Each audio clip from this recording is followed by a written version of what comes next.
Bau dan rasa harum terhentam hidung dan muka saya. Cara masak step by step yang mesti jadi. Ayam salai daripada ayam ternak bebas. Ayam moringa. Rap dengan garam.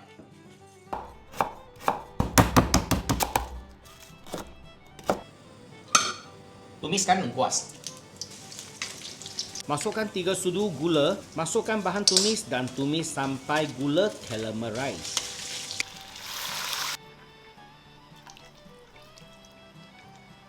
Garam, kayu manis dan bunga lawang.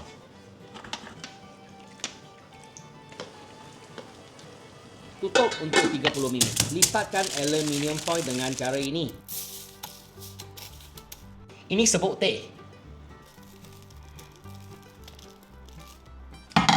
Masukkan dalam kuali. Masukkan rek besi. Api medium dan you boleh tengok gula sudah cair dan start ada asap.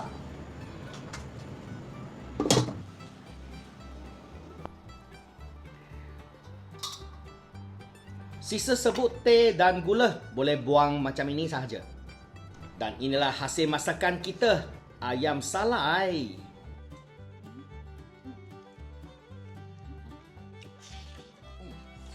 Selamat mencuba, selamat memasak dan resepi seterusnya Akan bersambung.